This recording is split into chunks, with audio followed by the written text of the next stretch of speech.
Good morning guys, मैं Vipin sir आप लोगों के लिए एक बार फिर से आज एक नए वीडियो के साथ चर्चा करने जा रहे हैं। ठीक है, जो कि आज का हमारा टॉपिक वही होगा जो पिछले टॉप वीडियो में मैंने वहाँ पे ड्रॉप कर दिया। ठीक है, उसी का एक दूसरा पार्ट मैं लेकर के आपसे चर्चा करूँगा आज, जिसका नाम है जनसंख्या नियंत्रण के उपाय। ठीक है, अर्थात कंट्रोल, बर्थ कंट्रोल। ठीक है, अर्थात जन्मदर नियंत्रण या जनसंख्या नियंत्रण कैसे कंट्रोल करेंगे, आज हम इसके उपायों के बारे में यहाँ पर चर्चा करने जा रहे हैं गाइस। ठीक है, जैसा कि मैंने कल आपको बताया था जनसंख्या विस्फोट क्या होता है, उसके बारे में मैंने ये भी बताया था कि जनसंख्या विस्फोट की पोजीशन या स्थिति आज वर्तमान समय किस देश में क्या है, कैसे भारत की क्या कंडीशन है, सब बताया था। तो एक बार थोड़ा सा रिपीट करते हुए हम आगे बढ़ेंगे कि जनसंख्या विस्फोट क्या है। ठीक है, तो मैंने कल बताया था, एक बार फिर से बताने जा रहा हूं ताकि आपकी ये चीज़ें उससे क्या हो जाए बेटा, कोरिलेट हो जाएं। तो इसी के क्रम में हम यहाँ पर ये चर्चा करने जा रहे हैं। ठीक है, तो जनसंख्या अर्थात किसी पर्टिकुलर देश की बात ना की जाए, पूरे विश्व की देखी जाए तो आज वर्तमान समय अरबों में है। ठीक है, जिसमें टॉप पर अगर बात की जाए तो चाइना है, और अगर सेकंड टॉप की बात की जाए तो शायद इंडिया है, भारत है। क्योंकि भारत में जो जनसंख्या है इस समय 125 करोड़ 125 करोड़ की जनसंख्या इस समय बताई जाती है। ये गणना 2011 में जब जनसंख्या गणना हुई तब का ये रेशियो है। ठीक है, अभी 2000 आने वाले 21 में फिर से जनगणना होगी तब ये जनसंख्या शायद 125 करोड़ से 140 या 150 करोड़ के आसपास जा सकती है।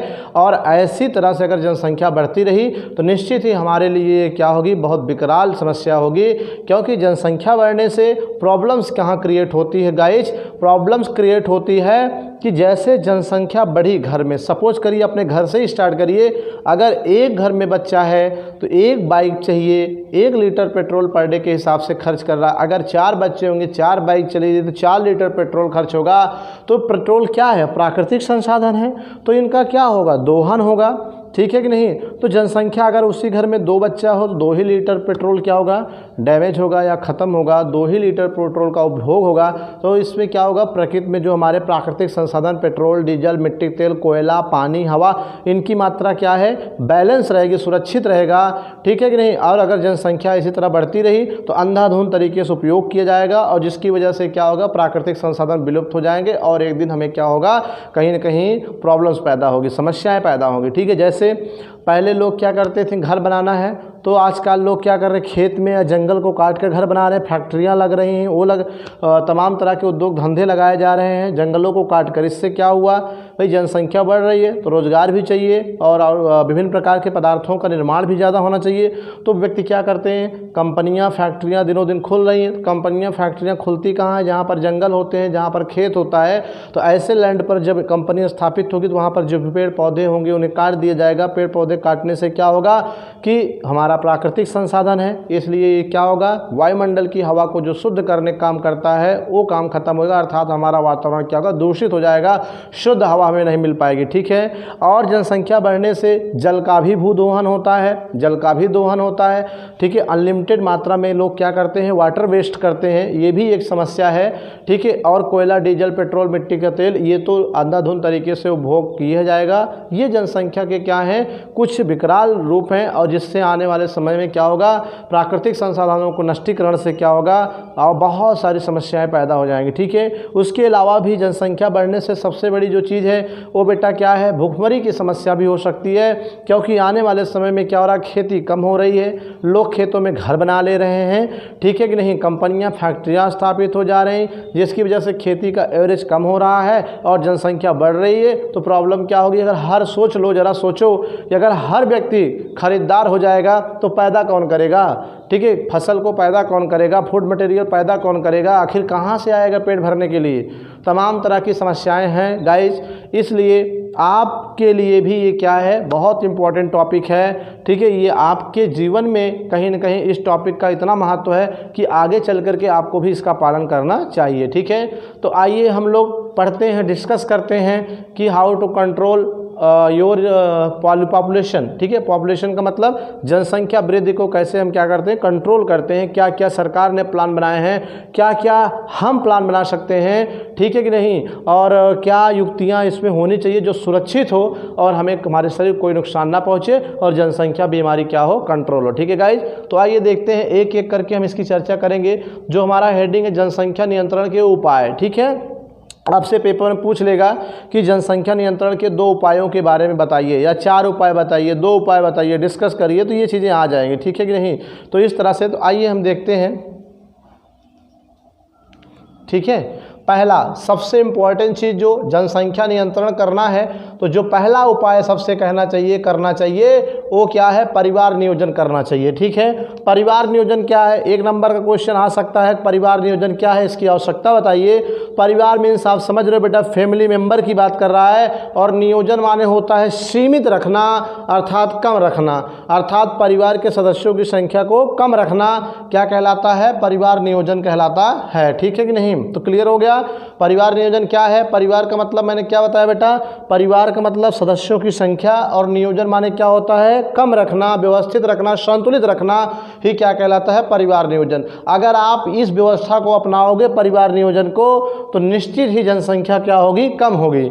समझ में आ रही बात कि नहीं। तो ये पहला आपका क्या था, जनसंख्या नियंत्रण का उपाय है कि परिवार नियोजन अपनाना चाहिए। परिवार नियोजन के अंतर्गत ही सरकार ने नारा दिया है, हम दो हमारे दो, ठीक है। हम दो हमारे दो का मतलब पति पत्नी 2, वाइफ एंड हस्बैंड, और उसके 2 बेबी होने चाहिए, बेटा बेटी या बेटे बेटे, 2 होने चाहिए, इससे ज़्यादा नहीं होने चाहिए, ठीक है। इससे क्या है, हर माँ बाप 2 संतान पैदा करेगा, फिर 2 संतान वो भी पैदा करेगी, जो जनसंख्या का एवरेज है वो क्या होगा, थोड़ा सा कम हो जाएगा, और जो जनसंख्या में वृद्धि है वो भी क्या होगी, कम हो जाएगी, ठीक है। तो परिवार नियोजन के अंतर्गत ही क्या दिया गया बेटा, एक नारा दिया गया जिसका नाम है हम 2 हमारे 2, ठीक है गाइज, हम 2 हमारे 2, ठीक है।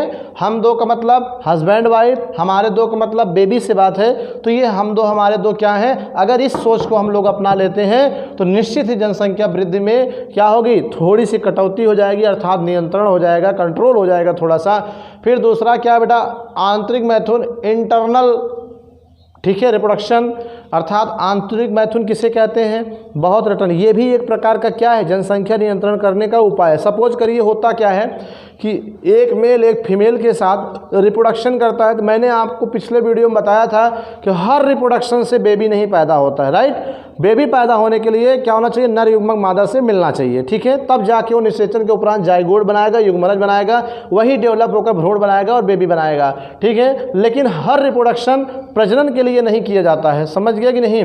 तो ऐसी स्थिति में क्या होता है कि अगर सपोज करिए कोई मादा है, ठीक है, कोई क्या है, मादा है, मादा का मतलब कोई फीमेल है, लेडी है, ठीक है कि नहीं। अगर ये एमसी पीरियड में है, एमसी पीरियड में है, ठीक है, तो 1 to 14 दिन या 50 दिन के अंदर अगर इस दौरान, ठीक है, अगर इस मादा का जो नर होगा, हस्बैंड होगा, अगर वो रिप्रोडक्शन करेगा, पक्का है कि बेबी क्या हो जाएगा, फॉर्मेशन होगा, अर्थात जाइगोट बनना तय है, तो एक जनसंख्या और बढ़ जाएगी।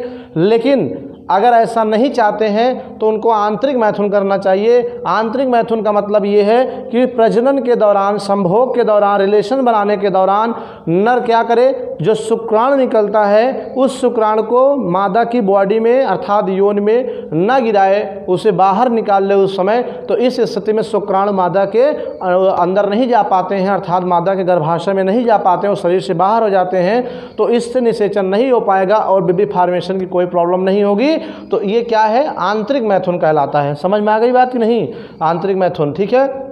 अगर इसको अपनाते हो तब भी जनसंख्या नियंत्रण में क्या है, एक उपाय की तरह ये है, ठीक है। फिर नेक्स्ट हम चर्चा करते बेटा, अवाधिक संगम क्या है। संगम कहो, मैथुन कहो या प्रजनन कहो या जनन कहो, सबका मतलब एक ही होता है, ठीक है। संगम माने होता है मिलना, भाई मेल और फीमेल से कम मिलता है, क्यों मिलता है, रिप्रोडक्शन के लिए मिलता है, और रिप्रोडक्शन के लिए मिलेगा तो उसी को हम संगम कहते हैं, ठीक है। अवाधिक संगम का मतलब क्या है कि मैंने अभी आपको बताया 1 से 14 एमसी पीरियड के 1 से 14 दिन के बीच में अगर कोई नर इसके साथ संभोग करेगा तो निश्चित ही जाइगोट बनेगा और जाइगोट बन करके क्या होगा, भ्रूण तैयार कर देगा, अर्थात जनसंख्या में वृद्धि हो जाएगी। लेकिन चूंकि हमें कंट्रोल करना है तो इसलिए हमें अवाधिक संगम करना चाहिए। अवाधिक का मतलब है कि MC, ठीक है, काल या पीरियड, MC काल के, ठीक है, कितना 10 से 17वें दिन, ठीक, 17वें दिन तक, ठीक है, संभोग ना किया जाए, संभोग ना करें, ठीक। तो इसका मतलब क्या है, अवाधिक संगम है।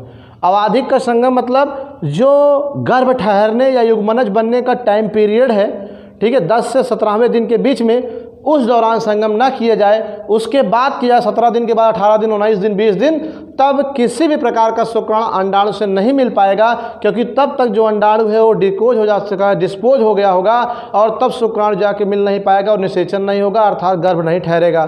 तो इसलिए जनसंख्या नियंत्रण के उपाय में बेटा अवाधिक संगम का भी बहुत महत्वपूर्ण योगदान है। आप इसे भी अपना करके जनसंख्या नियंत्रण के उपाय के रूप में कार्य कर सकते हैं, ठीक है। तो याद रहे कि अवाधिक संगम का मतलब क्या है, MC पीरियड के 10 से 17वें दिन तक संभोग ना किए जाए तो निषेचन नहीं होता है, अर्थात युग्मनज मिल करके जाइगोट नहीं बनाते हैं, तो बेबी बनने की संभावना नहीं होती है। इसे ही अवाधिक संगम कहते हैं, ठीक है गाइज, याद रखने, अवाधिक संगम कहते हैं, ठीक है। अब हम स्तनपान अनार्तव की बात करते हैं कि स्तनपान अनार्तव क्या होता है, ठीक है। स्तनपान का मतलब क्या होता है कि जब एक माँ अपने बच्चे को दूध पिलाती है तो उसे स्तनपान कहते हैं, ठीक है।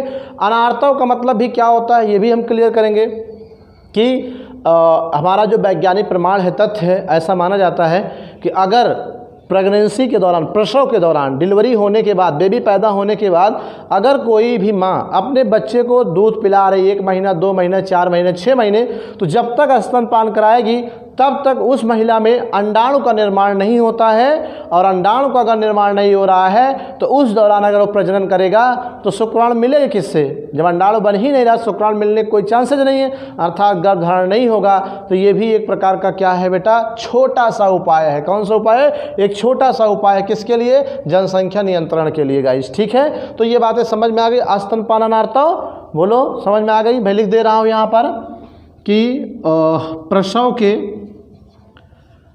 प्रसव के 4 से 6 माह तक, ठीक है, स्तनपान कराने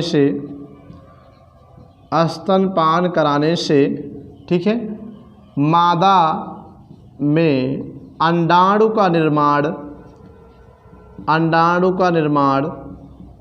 ठीक है, अंडाणु का निर्माण नहीं होता है, ठीक है गाइस, अंडाणु का निर्माण नहीं होता है। और जब 4 से 6 माह या 7 माह तक कोई माँ अपने बच्चे को दूध पिलाएगा, उसमें अंडाणु नहीं बनेगा, मादा युग्मक नहीं बनेगा, तो उसका नर चाहे जितना प्रजनन करे दोबारा गर्भधारण की संभावना इस काल में होना नहीं है। समझ गए। तो ये दैट्स इज कॉल्ड द क्या, स्तनपान अनार्तव एक छोटा सा उपाय है जनसंख्या नियंत्रण का, ठीक है।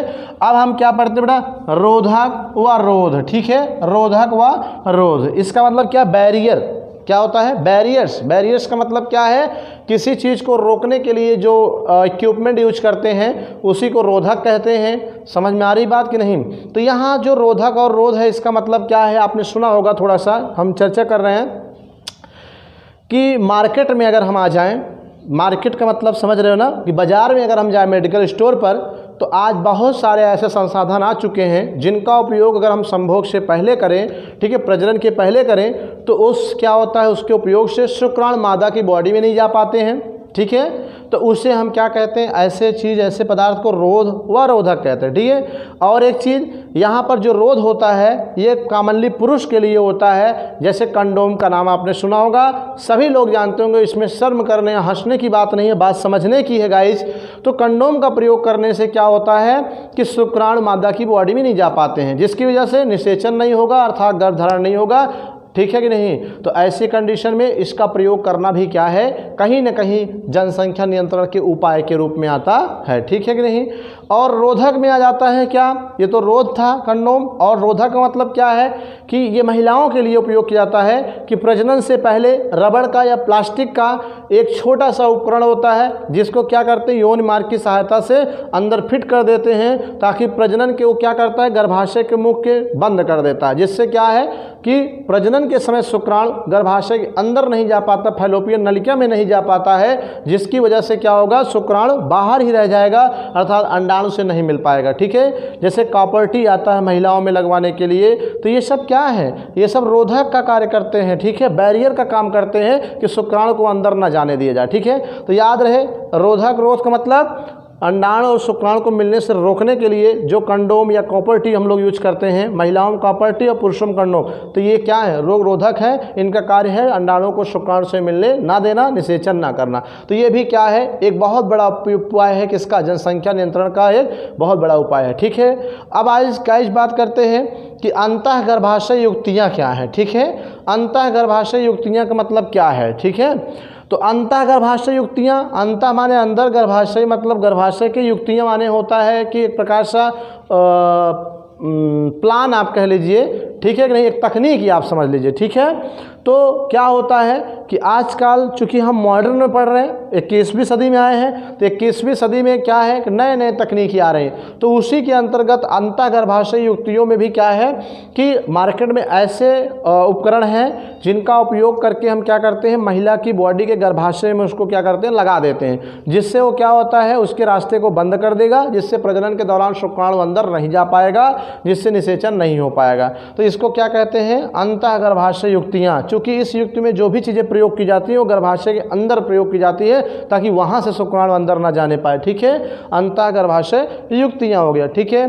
अब आता है गर्भ निरोधक गोलियाँ। सभी लोग परिचित होंगे भाई, गर्भ निरोधक गोलियाँ क्या हैं, सब लोग जानते होंगे। तो अब इसमें बताएं, ऐसी गोलियाँ, ऐसे टेबलेट जिनको अगर हम क्या हो बराबर लेते रहें, तो ऐसे स्थिति में क्या होता है कि शुक्राणु अंडाणु को निषेचित नहीं कर पाता है, जिससे कि निषेचन नहीं हो पाता, अर्थात भ्रूण बनने की संभावना खत्म हो जाती है, ठीक है। तो उसे हम गर्भ निरोधक गोलियाँ कहते हैं। इन गोलियों में सबसे पहले बेटा मार्केट में बहुत सारी गोलियाँ हैं, जैसे आईपिल्स के नाम से भी आपने सुना होगा, आता है, ठीक है। जैसे और भी आता है, मान लीजिए सहेली भी आती है, ठीक है। अगर कोई महिला इन टैबलेट का उपयोग कर रही है, सहेली, आईपिल्स या माला डी आपने सुना होगा, सबसे पुराना जो गर्भ निरोधक गोली है वो माला डी है, ठीक है कि नहीं। माला डी का मतलब ऐसे होता है, माला डी, ठीक है। तो ये जो गोली टैबलेट है, ये जो सहेली, माला डी, आईपिल्स, ये सब मार्केट में उपलब्ध है, ठीक है। ऐसे दवाओं का उपयोग करते रहने से, ठीक है, निषेचन नहीं होता, अर्थात गर्भधारण नहीं होता है। सपोज करिए आपको 2 साल बच्चा नहीं चाहिए, तो इन टैबलेट का उपयोग करते रहिए, जिससे कि क्या होगा, ये अंडाणु और शुक्राणु के निषेचन की प्रक्रिया को रोकता है। साथ में इसमें जो हार्मोन्स यूज होते हैं बॉडी में, उनको भी क्या कर देता है, उनके लेवल को कम कर देता है, ताकि निषेचन ना होने पाए, ठीक है। तो ये प्रयोग कर सकते हैं। ये सब क्या है, सुरक्षित माने जाते हैं, सबसे सुरक्षित, बॉडी पर किसी प्रकार का कोई साइड इफेक्ट इसका नहीं होता, ठीक है।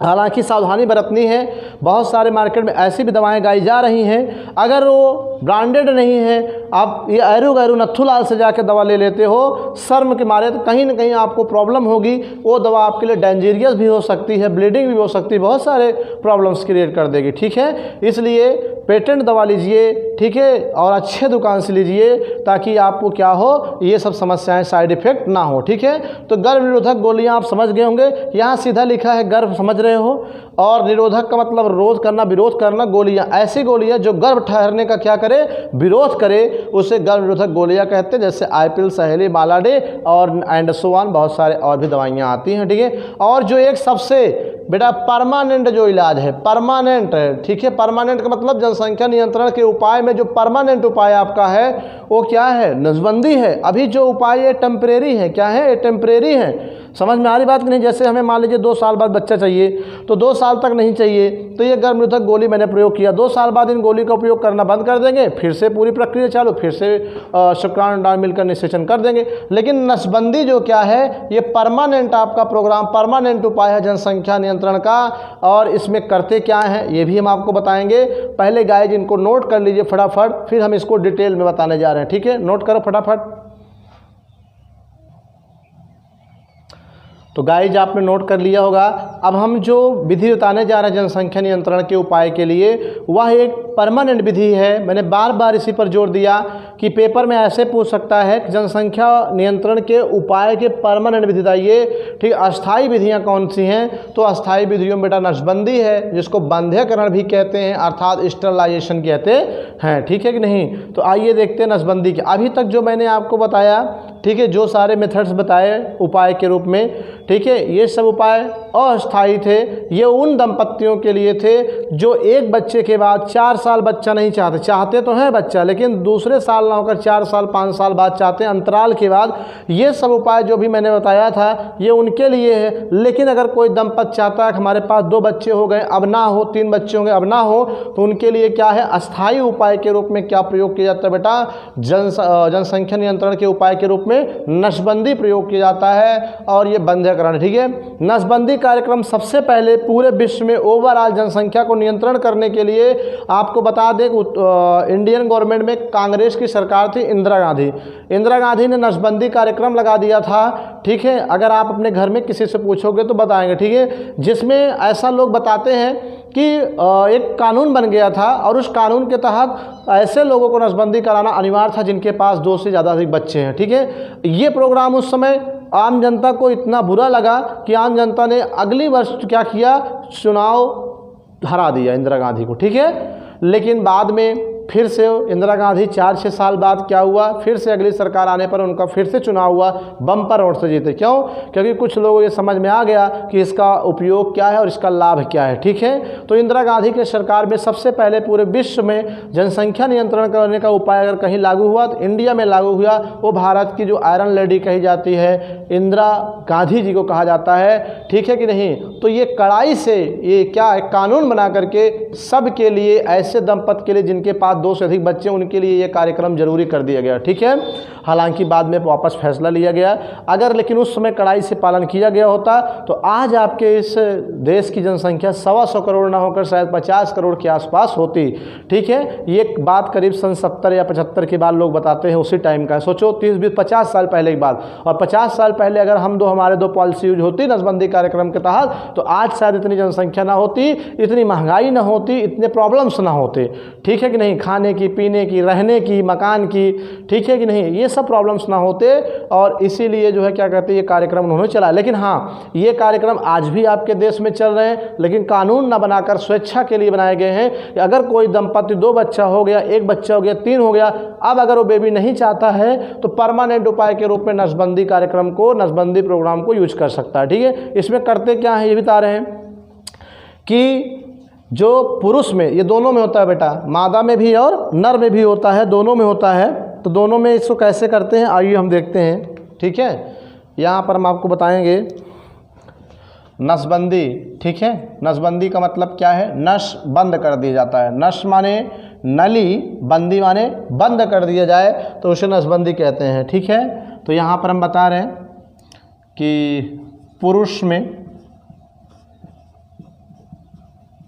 में नसबंदी। ठीक है,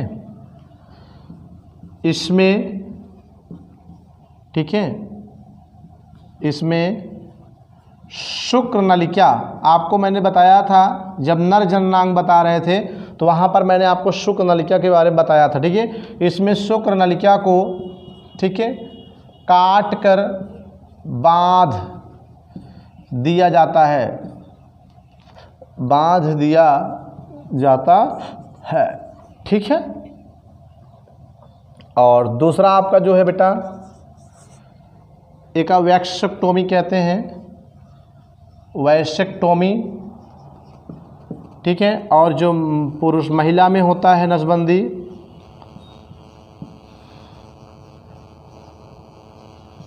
महिला में जो नसबंदी होता है बेटा, एक ट्यूबेक्टोमी कहते हैं, इंग्लिश में ट्यूबेक्टोमी। इसमें क्या करेंगे कि इसमें अंडवाहिनी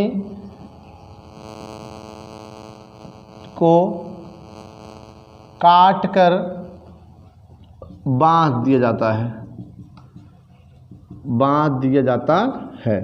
ठीक है, फैलोपियन नलिका जो होती है, अंडवाहिनी जो होता है, जो अंडाशय को ठीक है जोड़ा है गर्भाशय से, उसके बीच जो नली बताए थे उसे काट कर बांध दिया जाता है। इससे क्या है, संभोग के दौरान शुक्राणु मादा की बॉडी में नहीं जा पाएंगे, ठीक है, वहीं से वापस आ जाएंगे गाइज। तो गाइज जो नसबंदी के बारे में हम थोड़ा सा फिगर के माध्यम से यहाँ समझेंगे कि नसबंदी का मतलब होता है नस अर्थात नली, जिस नली से शुक्राणु और अंडाणु क्या होते हैं, मिलते हैं, उनको बंद कर दिया जाता है, काट के बांध दिया जाता है। इसे हम नसबंदी या बंध्याकरण कहते हैं। पुरुष में भी होता है या महिला में भी होता है। जब पुरुष में क्या करते हैं कि जो शुक्र नलिका है उसको काट कर बांध दिया जाता है, ठीक है। ये मान लीजिए मानव का नरजननांग है, तो ये अंडा आपका जो है वृषण है, ये क्या है, वृषण है, ये भी क्या है बेटा, वृषण है, ठीक है। यहीं पर क्या है, शुक्राणु बनता है। इसी में शुक्राणु जब प्रजनन के दौरान यहाँ से इस नली से होता हुआ निकल कर यहाँ, ठीक है, यहाँ से निकल कर क्या है, मादा के बॉडी में जाता है। तो ये जो नली है ये शुक्र नली है, ये वाला और ये वाला, ठीक है। इसी को यहीं से क्या करते हैं, कट कर देते हैं, ऐसे कट कर देंगे और कट करने के बाद इसको यहीं पर ऐसे बांध देते हैं दोनों, ठीक, इसको ऐसे क्या करते हैं, बांध देते हैं। और बांधने के बाद क्या होता है, अब क्या होगा कि शुक्राणु यहाँ से स्खलन नहीं होगा, ठीक है। और इसमें क्या करते हैं, दूसरे वाले में ध्यान दीजिए, महिला में, कि इसमें अंडवाहिनी को काट कर बांध दिया जाता है या फैलोपियन नलिका को। तो ये मादा का जननांग है, वैसे मैंने बना दिया फटाफट, ठीक है, देखने के लिए। अब क्या होगा, ये जो नली है इसको भी यहाँ से क्या करेंगे, कट करके इसको ऐसे फोल्ड करके बांध देते हैं, इसको भी ऐसे फोल्ड करके बांध देंगे, यहाँ भी कट कर देंगे, फोल्ड करके बांध देंगे। अब क्या होगा कि जब इधर उधर प्रजनन किया जाएगा, शुक्राणु क्या है, यहाँ से जब गर्भाशय से होता नली में जाएगा, तो यहाँ ये नली बधी है, तो यहाँ पर अंडाशय के अंडाणु के पास नहीं मिल पाएंगे, तो निषेचन नहीं होगा। तो दोस्तों ये आज के इस वीडियो में रहा, कैसे कंट्रोल करें, जन्म नियंत्रण कैसे करें, जन्म नियंत्रण कंट्रोल कैसे करें, कैसे जनसंख्या वृद्धि को रोकें, क्या क्या उपाय हैं, इसके बारे में मैंने आपको चर्चा किया। अब मिलते हैं नेक्स्ट वीडियो में। वीडियो अच्छी लगी हो तो लाइक करिए, कमेंट करिए, सब्सक्राइब करिए, ठीक है। Thank you watching this video.